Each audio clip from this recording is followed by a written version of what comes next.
Right. So, hey everybody, I'm Frederick Van Johnson. I'll be the host of your show, of this show. This session is called The Mobile Creator's Lifestyle.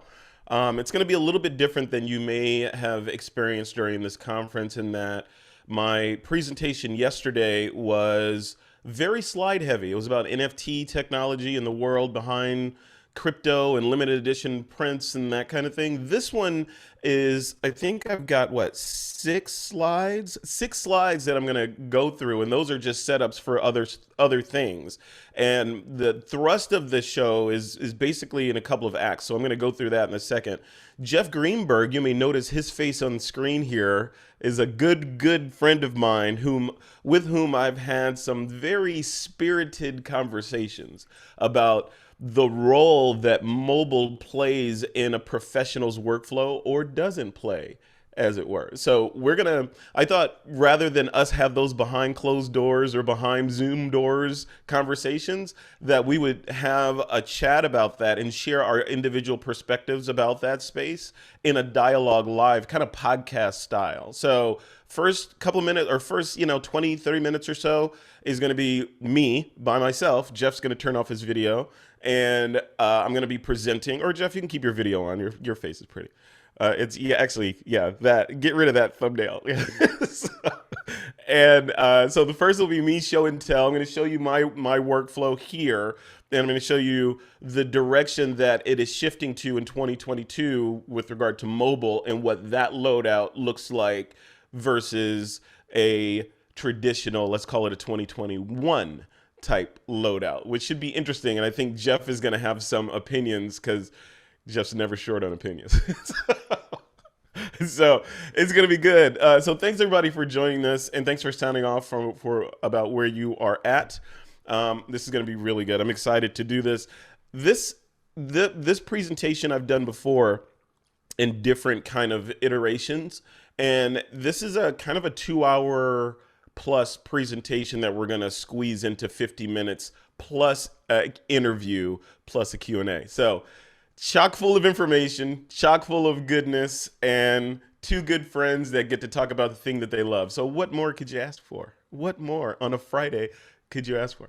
So I'm going to go ahead and share my screen real quick, and as I talk about how little time we have, and then I proceed to burn it up. All right, so here we are. Here's the slide that I built. And this slide in and of itself, this deck that you're looking at in and of itself is part of this presentation, not only as the visual or the deck that I'm using, but also I wanted to talk about what I'm using here and how this is part of the overall shift into this disconnected mobile flow that I feel like the world and myself, maybe not the world, but myself at least, and people that are like me that are kind of moving into. So what I'm using right now is a service that you probably know of called Canva to present this. So why am I using Canva for my presentation versus something more mainstream like Keynote, which is what I've used for 99.9 of all of my other presentations, or PowerPoint or Google Slides or something like that? Well, Google Slides notwithstanding, Keynote, or I'm sorry, this Canva software as a service is, in a word, ridiculous in a good way.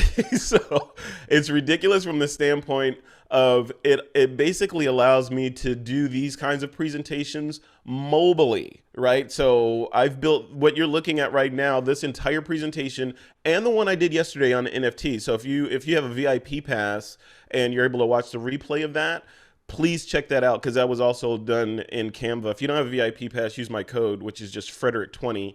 That'll take 20% off. But this entire presentation was built on an iPad mini with me sitting on the couch watching what was the show? Raised by Wolves season 2.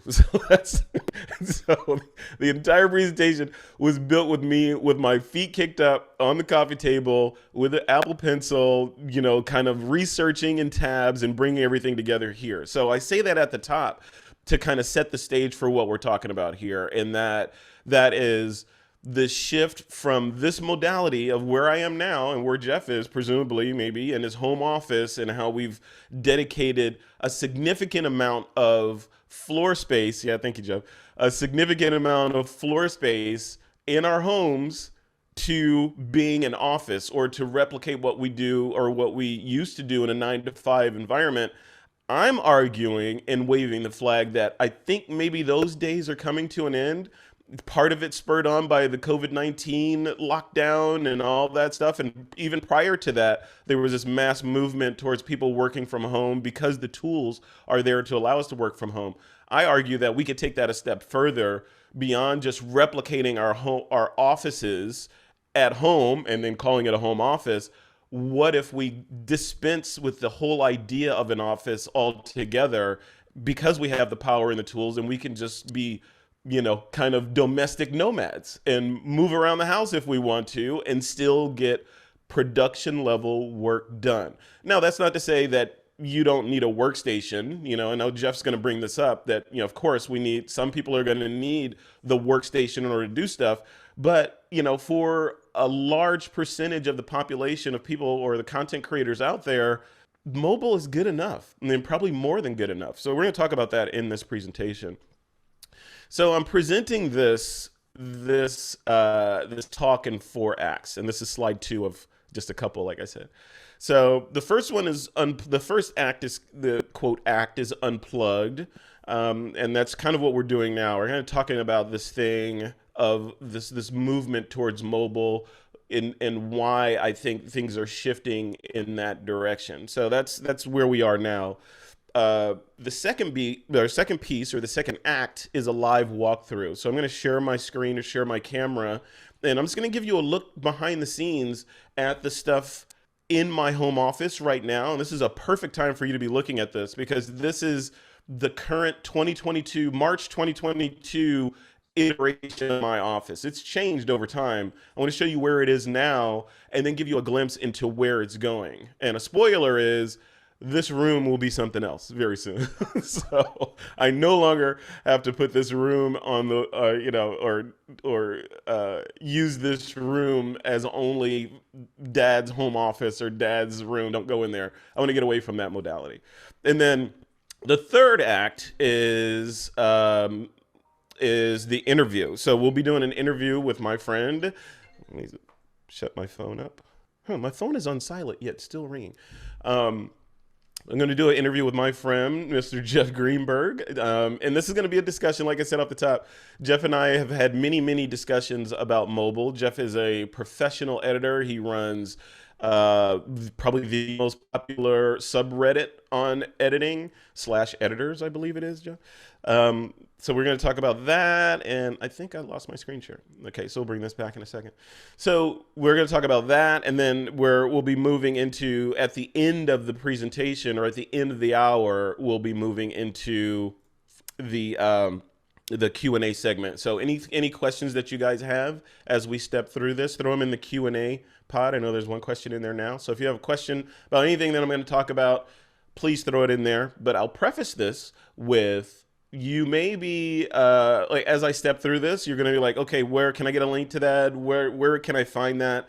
I've built a blog post that has exhaustively every bit of gear and equipment and software and all that I use, and it's linked to in this presentation. And one of the cool things about it being linked to in this presentation is this presentation is on Canva and shareable. So you'll see a link to this presentation, so you'll be able to grab the exact presentation I'm walking through with all the links and all that stuff shortly. All right.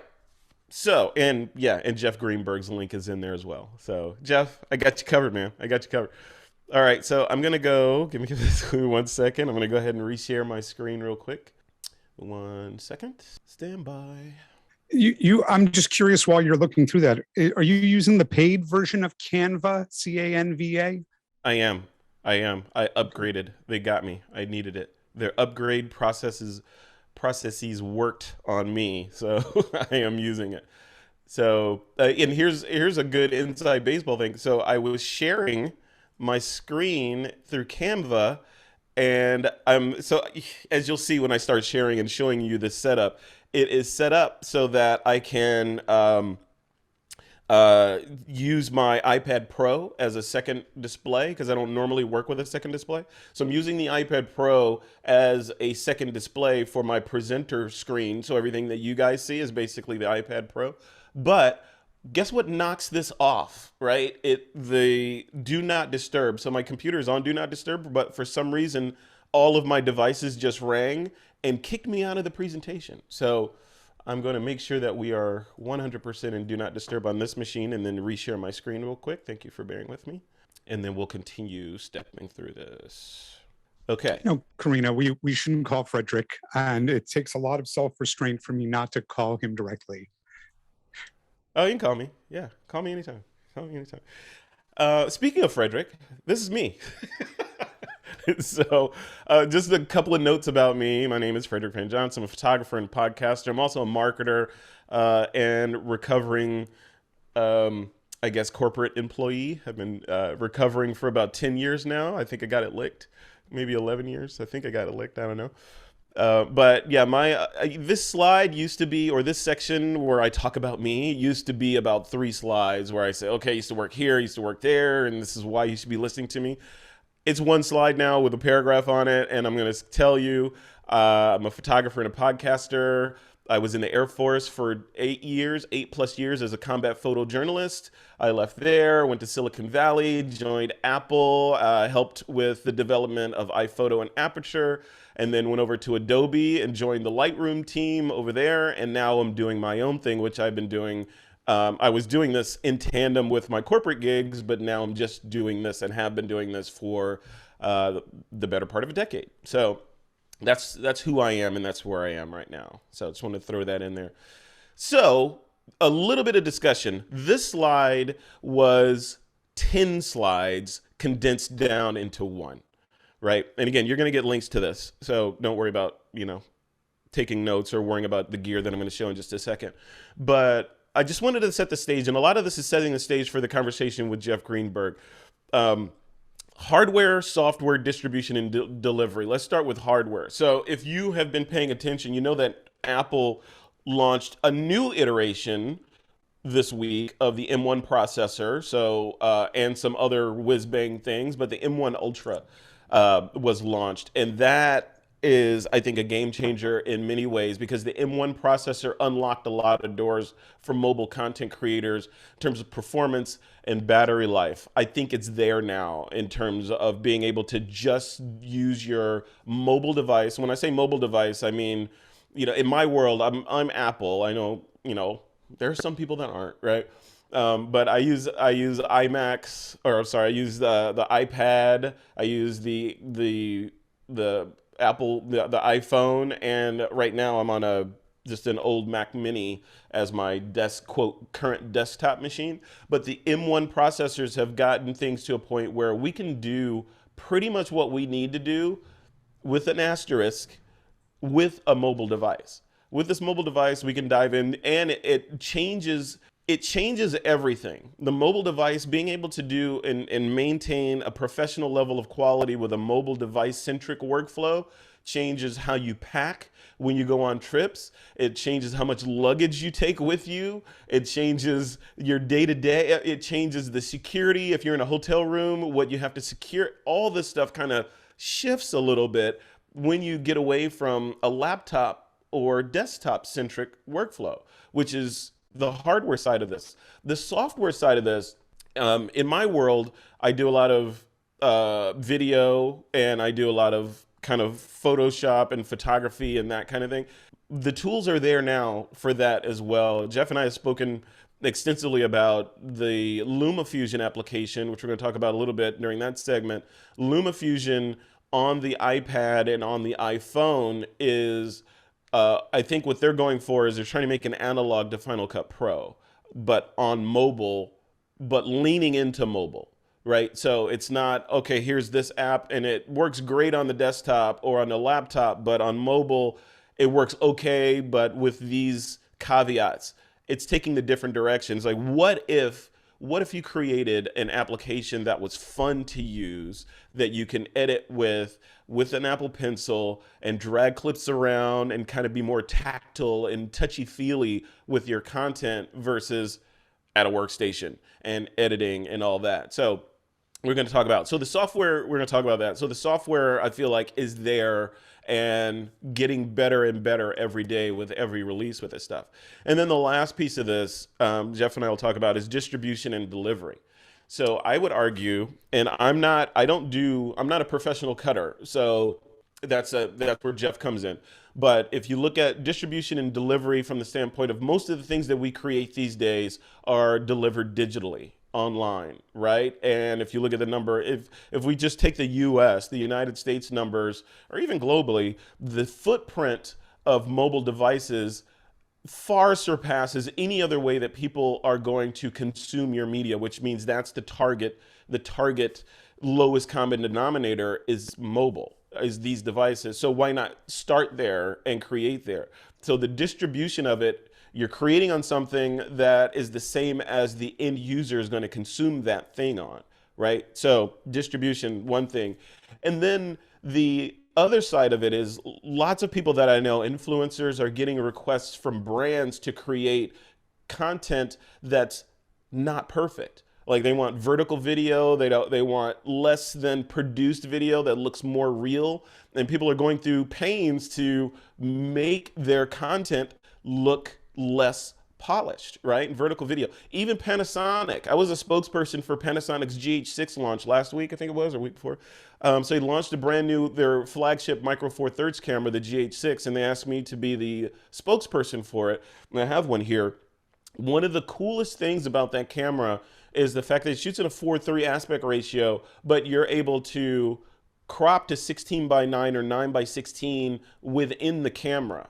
And so it's just an indication that big multi-billion-dollar corporations like Panasonic are leaning into the fact that, hey, maybe people want vertical video now. Hey, who knew? So it's these kinds of things that are kind of pointing to we're there with the hardware, with the software, and on the delivery side of things.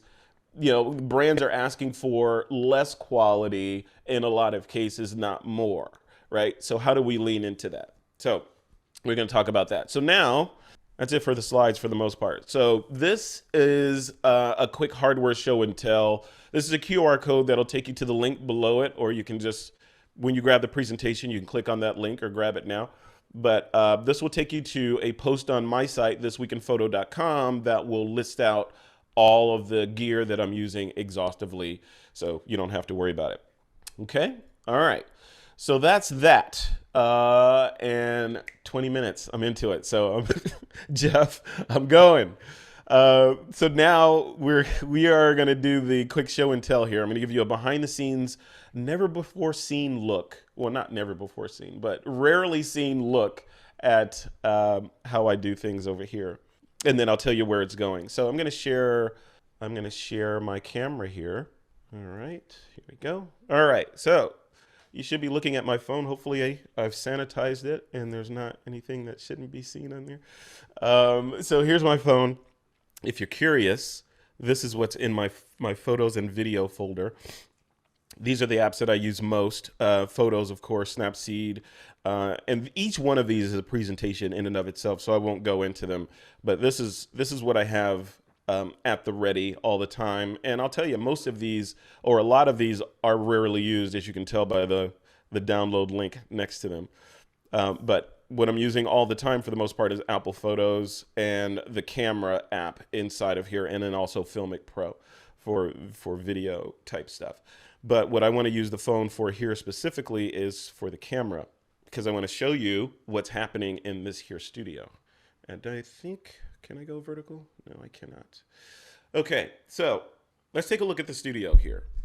So this is my desktop right now. So from right to left, there are monitor speakers. There's my keyboard and mouse detached. Those are Logitech devices. There is the display. There's that iPad that I was telling you about that's showing what you're seeing in the presentation. And then above it is presenter views, what I'm seeing up there. And then over here is where it gets interesting. So when I do a show, I'm using this guy here. This is a Stream Deck Pro, which is also listed. That is what I use to change screens and scenes as I'm walking through presentations. But the main thing here that I want to take you through is the iteration of this mobile workflow here. And I've got a couple of guests standing by on the floor over here to show you where things were. So this is where things kind of were. These are my three little children here. On the left here is my still rig. This is a Nikon Z6 II with a 24-70 f2.8 lens on it. So this guy is for photography. That is for still photography. It's a full frame sensor, low light capabilities, all that stuff, Nikon form factor. But as I mentioned, hey, I did the launch for Lumix. Why am I not talking about Lumix? I use Lumix for video. So on this side, this is my Lumix S5, which is decked out obviously in vlogger style right now. I was doing some stuff yesterday I needed this config for. But this camera is mainly, its job is video. That's all it's going to do is video. It's a highly capable camera for still photography, but the video is what it's a lot in life now because this guy is still photography. And then the new kid, excuse me. The new kid on the block is this guy. This is the Lumix GH6, the new guy, and it's sitting on a DJI gimbal. So that is the run and gun camera. It's in a mode now that I'm recording a review about it. So it's in pretty mode right now. Its normal mode would be here. It would replace the S5. Even though the S5 is a full frame sensor, I would replace it with the GH6 and then have two cameras, one for still and then one for video to rule them all. And that's that current flow. So then what's the mobile workflow? So that is mobile, obviously. Let me turn this around. I know the sync is probably going to be off a little bit with me doing this, but that's the mobile workflow. That's the semi-mobile workflow, right? So I can do a ton of stuff with that. I can do professional quality work, I can do interviews in the field, etc. There's an audio component that I didn't talk about. We'll talk about in just a second here. But where we're moving to is this right here. So yes, there's that guy, which is the big iPad. But then, hey, look at that. The QR code works. Hey, look at that. But this is an iPad mini. And this guy is ridiculously powerful. And when they announced this, I got it kind of as a lark, kind of from a, can I get work done on something that little and that comfortable? And it turns out yes. So with this iPad and with the audio gear in here that I'm going to show you in just a second, I can do almost anything that I want to get done with just those two things, which means all of this stuff with lights and all this stuff can kind of be boiled down into something that will go into a bag. Let me stop this share real quick. So that will go into a bag. So what the idea is, this bag right here, this bag is kind of a day bag, and it's got all the gear I need to survive and create content using an iPad, the main camera, which would be this guy, which is the latest iPhone, and batteries and microphones. All that stuff is in that little sling bag. So no big camera bags, no big cumbersome things to carry around. It's all in there, and I can create content, I can edit content, and I can publish content all from that little setup right there. So that's amazing. So the last thing I want to show you real quick here is the audio setup. And inside of this case is, and I'm actually upgrading this as well, hopefully within the next couple of weeks. But inside of this case is the Rode Go 2 wireless system. And you'll note that inside of this, normally this is a 2-channel audio system. There's a transmitter or a receiver that goes here, and then 2 mics. There's only 1 mic in here. Why is there only 1 mic in here? And there's a lav mic in here. So usually there's 2 mics and 2 lavs in this case. What I do is I keep one of the microphones in this bag and one of the transmitters on the camera, so that as I'm rolling and as I'm running around town, I can create audio. So with the Rode 2 systems, they record audio internally. So if I want to do a vlog, or if I want to, you know, record anything, or even just audio, just record my thoughts into a podcast, I can just grab one of those little tiny squares, click the button and turn it on, and it's recording instantly into the device itself. And then when I get back to an iPad or a computer, if I'm going to go back there, I can offload the files and then begin working with them. So all that stuff. So no more long cables and Zoom recorders and all this stuff. It's all right here, and it's all in this little bag, and I can get to almost indistinguishable from, you know, some quote unquote pro level gear. I can get really close to that, and in some cases beyond that, for, you know, we talk about quality, right? And the bars for quality lowering. I can get well within that ballpark with this gear, with that little bag. So an iPad mini, the Rode Go 2, and an iPhone in the field with a battery to recharge things if necessary, and everything's USB-C except for the iPhone. Everything's USB-C, so I can record video, Filmic Pro. I can bring it into the iPad using LumaFusion. I can edit it. I can export it. The iPad itself, this little iPad, is Wi-Fi and cellular. So as long as I have cellular connectivity, I'm connected to the world and can get work done. In the old days, it was, do you have your MacBook with you? Do you have your external drive with you? Do you have this with you? Do you have that with you? Those days are, you know, kind of on pause for now as I sort of rethink this modality. And then the last thing that I want to show you here is this guy, which enables a lot of this stuff. And again, this is all linked. So this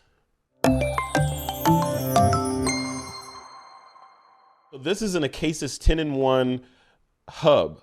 It's USB-C. So what can this thing do? So this thing, inside there's a 2 terabyte SSD for one. So it's a drive, 2 terabyte SSD, high speed inside. Over here, there's a micro SD slot and an SD slot. So I can plug this into my iPad and read memory cards directly from it.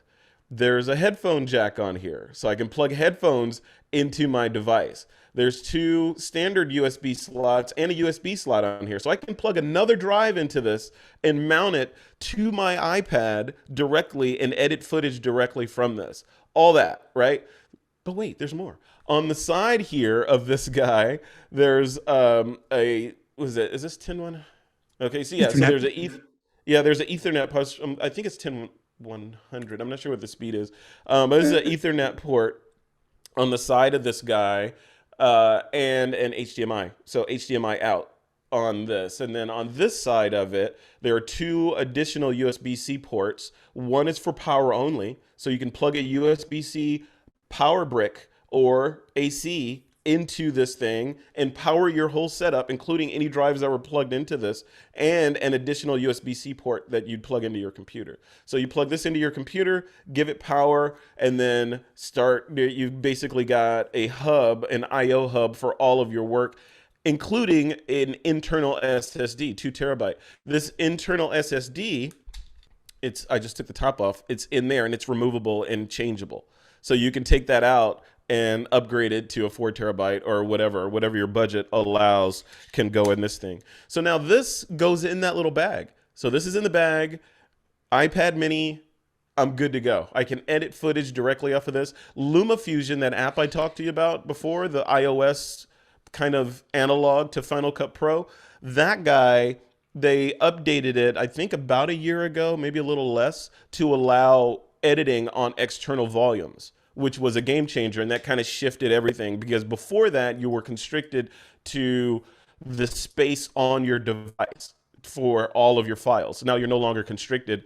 All of my projects that are upcoming and that I'm working on, whatever, are all on here. They're backed up, but they're all on here, and I can take this guy, plug it into my iPad, I can plug it into my Mac Mini, whatever I want, iPad Pro, and start editing. This becomes the source of truth for everything with IO, with all that good stuff. So that is a quick overview. We're at 32 minutes. We got 20 minutes left.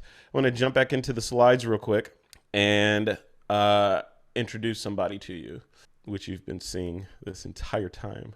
Jeff Greenberg. So here's Jeff Greenberg. He's the CEO and founder of J. Greenberg Consulting. And more importantly than that, is a really good friend of mine and one of the most genuine people I know, and one of the best educators I know. Sorry, Jeff, I got to talk about you. I got to gush on you with you on screen. I know it's uncomfortable. But Jeff knows actually, it means it touches me in the right place. So I'm cool with that, man. That's what I'm all about, man. That's what I'm about. But, you know, you can read his bio there. And like I said, you'll have a link to this presentation. But the cool thing is Jeff knows his stuff. He's an educator and a certified educator on Final Cut and basically non-linear editing tools overall. He looks at these tools from a professional standpoint. And I have told Jeff in the past that I think that is why, my Yoda voice, that is why you fail. No, that is why I can look at this stuff from the bottom up and see, hey, it's good enough. Jeff looks at this stuff from the top down and immediately sees the missing features and how come it can't do that and where are the scopes and all this stuff. So we're going to talk about that middle one ground. right here. I had one right here for you. I mean, so just for the record, you know, I can take either side of that devil's advocate sort of argument. I can give you the argument that mobile is amazing and I use it every day.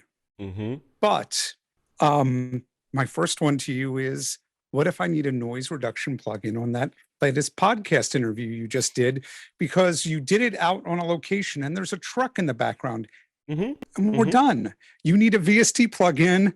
You're not going to get it on. And then what if I tell you? What if I tell you LumaFusion supports audio units? Like, what if and plugins, standard plugins? I to be honest, and I'm a beta tester for them, I had no idea. I don't know how to load an audio unit onto the iPad. I know how to do it when you bring LumaFusion to the desktop, which is an M1 only choice. And but we're still back on a desktop now. Yeah, so it does support that. So just to set the stage for this conversation, which is where we're transitioning, to set the stage for this conversation is, like I said, and kind of foreshadowed, I look at this stuff from a prosumer perspective. And Jeff, you know, I am all about minimalism, almost to a fault, right? Less is more. My life is a bonsai tree. You know, like, how do I get rid of stuff? You're like, how do I streamline this workflow and still get stuff done with no compromises? So that's what attracts me to this mobile stuff, because it's not only does it make it easier in some ways to get stuff done, like I mentioned with the loadout for traveling and all that, but it's more fun, right? And the audio units piece, like I feel like people like you, Jeff, that are at a level where you need, you know, all the things, you know, that an Avid or Final Cut Pro or Premiere or, you know, DaVinci, whatever, you need all the things that those things can do, and you're using them on a daily basis. That's one group of people. I argue that there's another group of people that don't yet need all that stuff. Maybe they will grow into it, but there's a world of work and a world of stories that they can tell with just an iPhone and an iPad, or maybe even just an iPhone. Right at that point, do you agree with that, or do you think so? The other way to look at that is, no, they should be starting with the good stuff. No. I have a very gray line, and the gray line keeps getting wider each time. Just as a curiosity question before I go into some perspective stuff. Do you carry a pocket knife? Do you carry like a multi-tool in your pocket? I do. Right, and you do, because if you just Leatherman. had a pen knife, you have a Leatherman, I'll bet you that you can go a month without really needing it, except to open boxes. Yeah. But when you need it, it's the best tool you have in your bag. And that's kind of the way I look at a lot of these tools. I immediately looked at my desk and the clutter, and I had dear envy when I saw yours. But I ran into a problem. My desk is messy right now. Sorry. I have a client. He does his own editing, but he turned in, he had the nightmare. And the nightmare was, he did a shoot and all the audio that they had was off camera. Could I help him? It had to be delivered today. Yeah. And we fixed it. we fixed it. We fixed it. We used isotope, which I don't believe there's an AAU unit for. But it was literally this case of, oh, I have the Swiss Army knife, and it's here for me. Mm-hmm. The biggest the biggest thing that I think that mobile has done, from the quick take 100 camera back in like 98, 99, is we keep pushing what our minimum acceptable quality is. And that original quick take, couldn't take a photo that you would really be comfortable printing more than like and I don't even think 4x3. Today, I can shoot off of that iPhone 13 Pro, and you could do an 8x10. Would you do would you do a billboard off of it? Maybe not. I think the love of creation makes these tools wonderful. I think going out and getting the 8-brush set, the 8-pen set to start pencil sketching is fantastic. But there's a certain threshold where if you want to expand, the demo kit, the intro kit stops being the functional, usable tool. I agree. No, I'm not arguing that. Right. And then there's an amazing flip where you take professionals and you go, hey, Frederick, photographer, expert eye, I'm going to limit you to using not the 3 cameras in your feet, but your phone as a creative construct. And it becomes a breathtaking exercise. I'm doing a 15-second film event here. We're talking entirely. I'll be showing Adobe Rush, but you can use any tools you want. Right. Yeah. But I have this interesting question, is what's production level?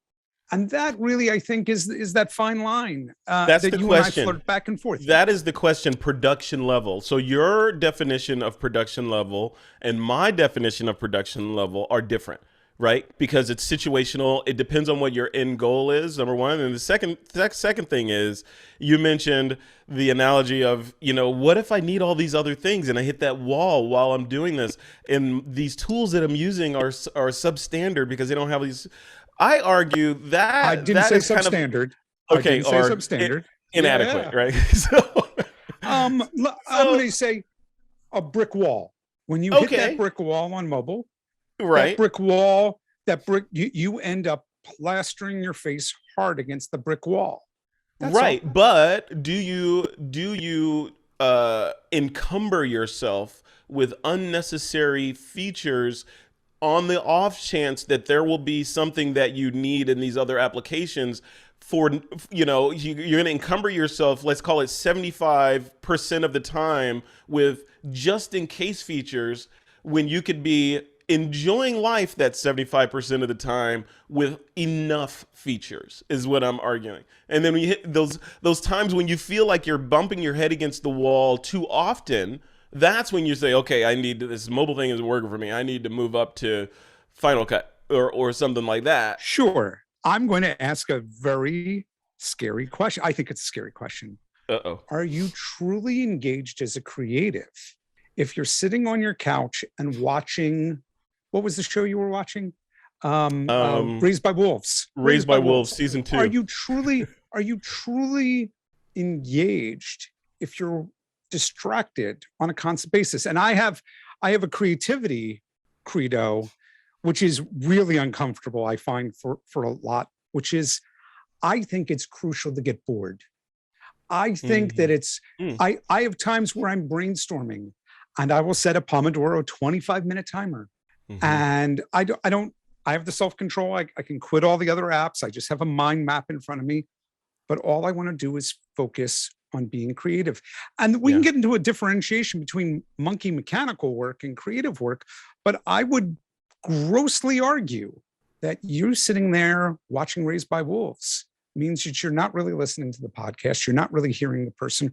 Or if it's a photo, you're not seeing that next step because you're mildly distracted by this idea of flexible workspaces.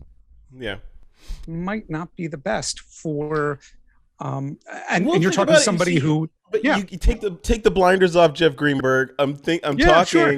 Like, I could be doing an edit. I could be in LumaFusion with a pencil, sitting on the couch, watching Raised by Wolves, being Mithriac scum, like Brian Rim says I But I could be doing that on the couch, and maybe I'm purposefully not 100% engaged in the content because you know what? I'm just going to do a rough draft right now. I'm going to get everything organized. I'm going to get stuff done. And then later, I'm going to go to Starbucks or someplace with the iPad Pro, a bigger screen, and kick back with the headphones on and take that same file, which lives on this thing, and continue my edit over there and polish it and get it ready. If I'm doing client work or something where, you know what, this needs to be at a Jeff Greenberg level, right?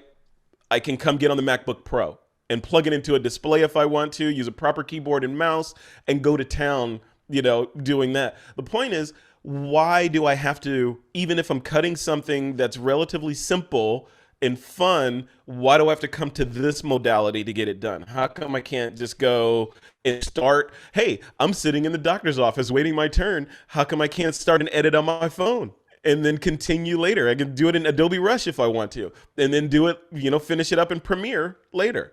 How come I can't do that? You're saying because you're getting used to substandard tools, Frederick, you need to always be using a sledgehammer, even though it's just a thumbtack you're trying to affix to the wall.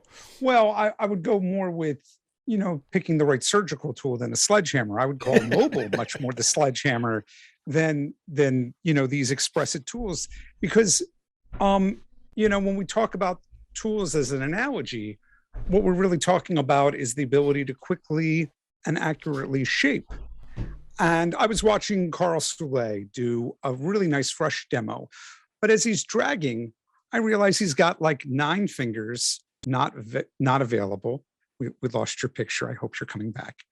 I'm here. Okay. I didn't want to show you. I didn't want to show you me blowing my nose. That's what okay. But the thing is, and this is another interesting question here. First, I think it's a little unfair that you're invalidating me being at the system as being fun. It's fun. Oh. It's fun. It's absolutely. After how many years of becoming the expert that you are, is it fun? I'm first. I'll make the running. The running line you would also say is like, dude, I'm never the expert. I never think I know what the hell I'm doing. I can lean into things. I can lean out of them. Even in mobile presentations and interview, you and I. But my real concept, my real feel here is this is not the current generation's primary interface, prior communication tool. It's their phone. And to a degree, a tablet.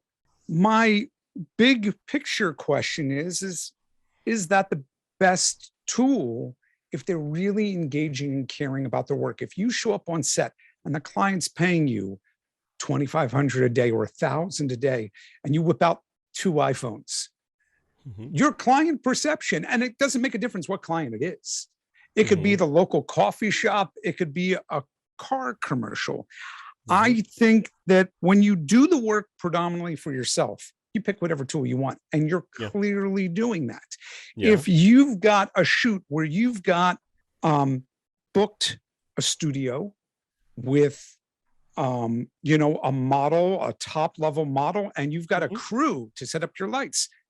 Are you going to tell me you're going to do it? You might preview, you might look for quick items on Lightroom, but wouldn't you be much more likely to take that brand new MacBook throw it down and pull stuff right off the camera? That's the theater piece. We've talked about that on the podcast a lot. When you're doing work in front of clients, a lot of it's performance, right? So of course, you don't want to pull out your phone and do that. But there's 2 caveats that I'd throw in there, and then we'll move into Q&A real quick because we're at the end of the hour. 2 points I'd put in there. One is the timeline. So right now we're in 2022, right? Q1 2022, the tools are kind of where they are, and they're kind of amazing right now. And the stigma around, well, you shot that with your phone, is kind of going away. I remember a couple of years ago, it was like we saw articles about, hey, the first wedding shot with an iPhone and looked amazing, or the first feature film someone did shot with an iPhone looked amazing, or commercials, or Apple's shot on iPhone billboard campaign, of course, with a ton of post-processing, but it's there, right? So we're at 2022 and things are in a constant state of evolution, and the zeitgeist in the world right now, I think personally, based on my podcaster position, are things are moving towards being able to do more and more pro level work with mobile devices, and that being an acceptable standard, not a stigma of you just shot that with your iPhone, you know. So that's the first thing, the timeline. The second thing is, to your point of, do you want to show up to a client shoot with models and the makeup artists and stylists and all that with your iPhone? That entirely depends on who you are as an artist, right? So if Frederick shows up to a shoot like that, they're gonna be like, who the hell is this guy? He's got the phone that I have. We'll get him out of here. We're paying him what for this shoot? But if Joe McNally shows up and part of his process, or Annie Leibovitz or somebody like that shows up and they shoot with iPhones, that's what they shoot with. Now everyone's going to start shooting with iPhones, and the client's going to be like, holy crap, look at this work that this person's doing. So it depends on the credulity or the credibility of the artist and their reputation and their ability to say, hey, this is my process. Is this what I shoot with? Take it or leave it. And a factor of where we are in the timeline of evolution. I would argue in 4 years less, you know, by the end of this decade or whatever, the mobile thing will be a foregone conclusion. These kinds of conversations, even our office setups will have morphed into something completely different. And this conversation will be looked at as, well, they're really discussing that? Well, okay. You know, so I don't know. That's where I land. Let's do some Q&A, Jeff. Absolutely. Lots of comments in here. Brian Rim, my nemesis, is in there, keeping me honest. All right. So first Q&A says, what do you use as a stabilizer or tripod for the phone? So for the phone, I use this guy. This is the Peak Design carbon fiber travel tripod. And in the base of this, right here in the center post, there is a, see if I can get it out. Oop, there it goes. So you pull that out, and this is a little Arca Swiss compatible iPhone holder that lives right in there. So it's always with me. I never have to worry about, okay, how am I going to stabilize my phone? As long as I have my tripod with me, I can put whatever camera I happen to have with me on top of it.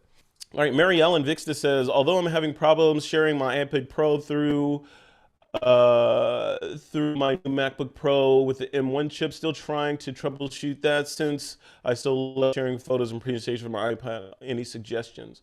You're having problems sharing your iPad Pro. I'm not sure. Jeff, my quick answer to you is that, you know, the day Final Cut, the day that Apple pushed the M1s, all the Final Cut people had problems.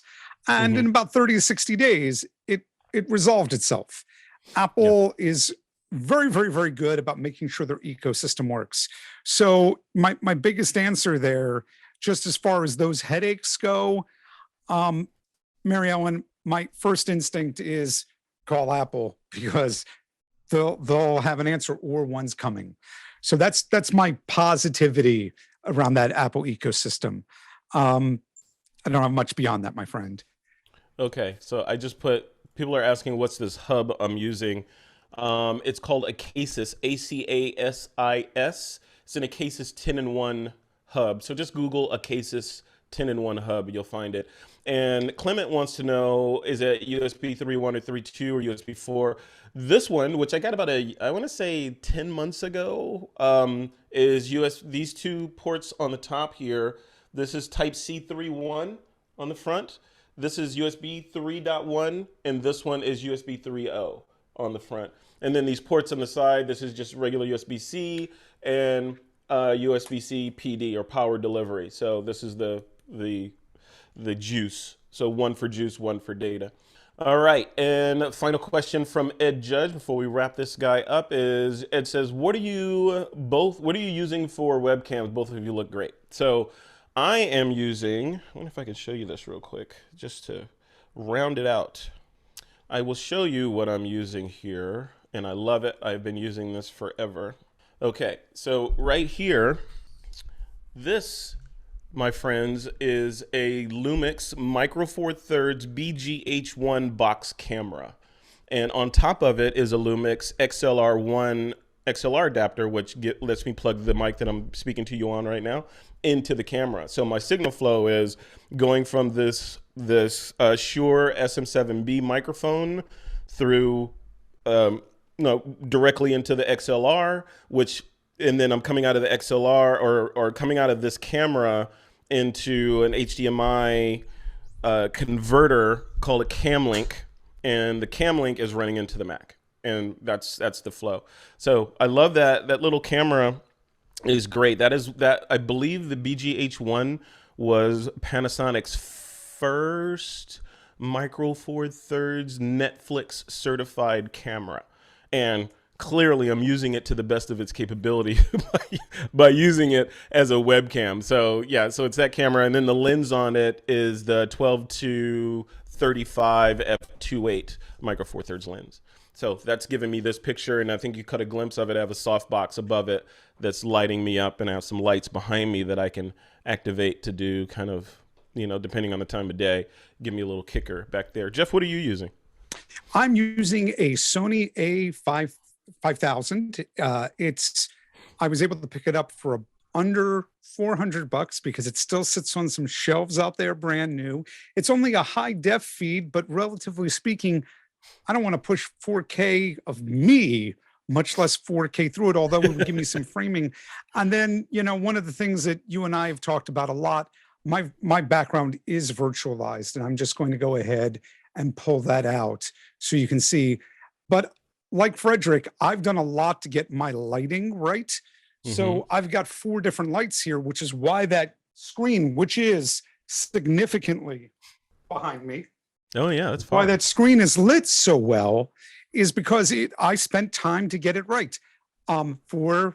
For just the knowledge base, because I, is in this back and forth. I went trying to go as little as possible to get a good looking green screen. That's a $100 and something screen, a stands of $100, and it's about 4 lights that are probably under $200. I probably invested in this probably less than $600, $500, and I've got really good camera presence because of it, and it makes all the difference. Not including the microphone and stuff that goes with it, but yeah. Yeah, it makes sense. So as we wrap up here, so here I threw a thank you slide up, which has a QR code that will lead you to this presentation. There's another one on the right there that will lead you to the This Week in Photo community. I think some of the members are in here. I saw Amy Brooks' name pop up. Hey, Amy. And Jeff's URL is JG Consulting. There's a QR code for him as well, or you can just punch in JG Consulting. Dude, you put that in for me? Of course. Thank you. Of course. Yeah, your very own QR code, my friend. Love it. Love it. And last question. Someone has posed a question. Generalist Jake asks, do you have a good portable photography light that you'd recommend? You know what, Jeff? Jake, I've been using ice lights, the Westcott ice lights, battery powered, for years now. And those have been my go-to for mobile type stuff. And those are great. And then AV Trainer says, is there a document with links to all the products you mentioned today that can be shared with attendees? Why, certainly there is. So right here, bada boom, there's the link. So there's the link and the QR code for everything you saw here today.